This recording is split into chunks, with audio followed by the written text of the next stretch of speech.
नमस्कार. आपण पाहत आहात श्रीगोंदा ऑल महाराष्ट्र न्यूज. जर आपण नवीन असाल तर लाईक करा, सबस्क्राईब करा व जास्तीत जास्त ग्रुपवर पाठवा.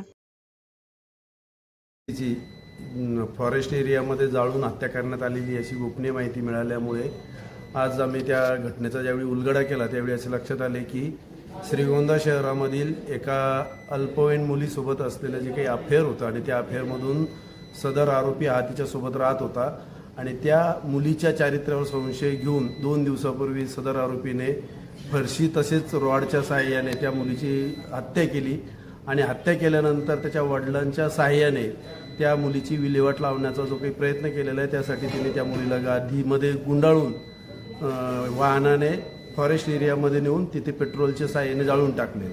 सदर घटनेतील दोन्ही मुख्य आरोपी अटक केलेले आहे आणि पुढील तपास माननीय उपविभागीय पोलीस अधिकारी श्री टिपरसे साहेब करत आहेत.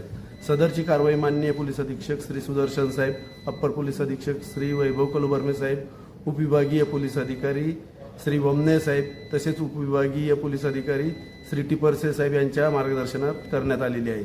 सदर कारवाईमध्ये श्रीगोंदा पोलीस स्टेशनचे पथक तसेच उपविभागीय पोलीस अधिकारी साहेब यांच्या कार्यालयातील पथक आणि कोतवाली पोलीस स्टेशनचे अंमलदार यांनी सहभाग घेतलेला आहे. आणखीन आरोपी वाढण्याची शक्यता आहे काय? यामध्ये शक्यता नाकारता येत नाही, परंतु त्याचा सखोल चौकशी केल्यानंतर तपासांती आपल्याला कळवण्यात येईल.